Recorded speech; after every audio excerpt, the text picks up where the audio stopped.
Mr. President, in the words of a Simon and Garfunkel song, they sing of a dream in which the world had all agreed to bring an end to war. And they reached this agreement apparently just by signing a single piece of paper. This dream is just a dream, of course. That's not how things are brought about. That's not how lasting peace occurs.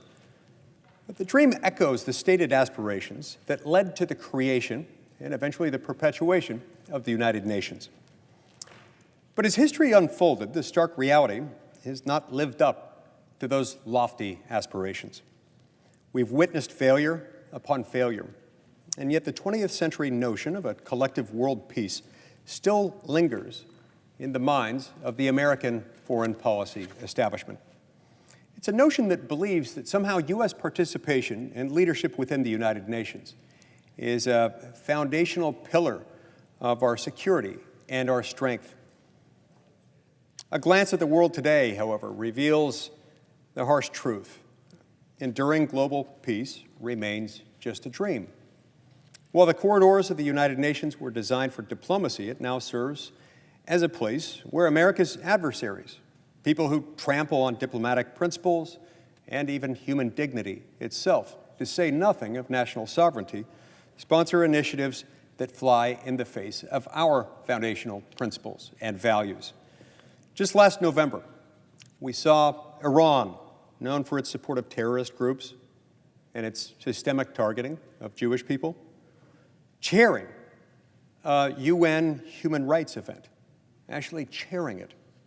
Russia and China, nations that challenge our interests and undermine our values at every turn, hold permanent seats on the UN Security Council.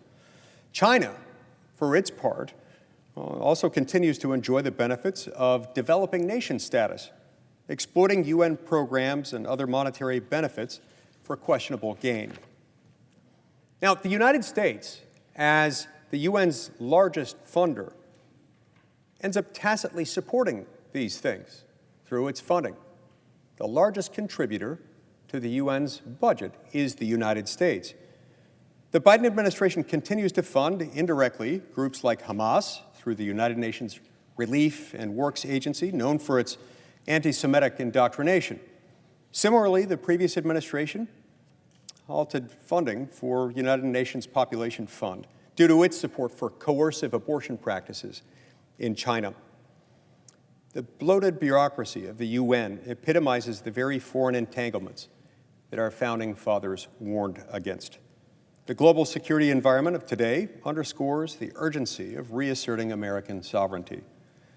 The DEFUND Act, which I've introduced this week in the Senate, seeks to end U.S. participation in the United Nations system, ensuring that any future attempts to rejoin would require Senate approval. Now, detractors argue that U.S. involvement is essential for our security and that absence from the UN would somehow diminish our soft power, forcing us to rely solely on military might. These are misleading distractions. The current UN system itself erodes American soft power and compels us to conform our national interest to the whims of the so-called rules-based international order. This fear-mongering overlooks the proven value of bilateral relationships, which are the true bedrock of international diplomacy. At the UN's inception, in 1945, President Truman presented a choice between international chaos and the establishment of a world organization for peace. Yet, despite the UN's existence, chaos abounds, adversaries leverage their UN positions, and the goal of peace is overshadowed by the ambition for supranational governance. The true hope for a peaceful world lies not in such global institutions, but in the strength of our national sovereignty and the use of that strength to forge and continue to foster bilateral relationships around the world. As William Shakespeare said, "What win I if I gain the thing I seek?" One must truly ask, what does the United Nations seek? Is it truly peace? I think not. Its actions speak for themselves. Since 1945, the U.S. has slowly surrendered national sovereignty to the UN under the guise of customary international law.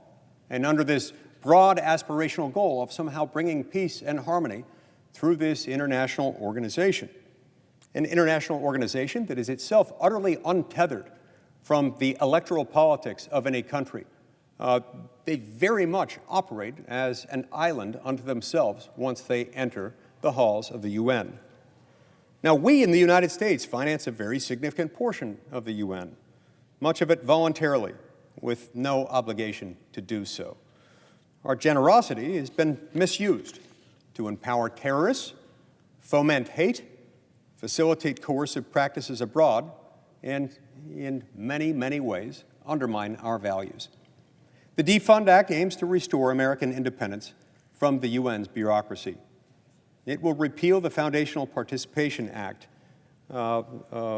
within the UN Participation Act of 1945, terminate our contributions, end participation in peacekeeping operations, and strip UN personnel of diplomatic immunity within the United States. It'll also remove the United States from the World Health Organization and prohibit re-entry into the UN system without the Senate's advice and consent. It's time, Mr. President, that we face reality. The UN has long since ceased to be an effective or responsible steward of our resources. It's time for America to lead through strength and sovereignty, not through subservience to an organization that no longer serves our interests, much less the interests of a realizable, lasting peace. Thank you, Mr. President.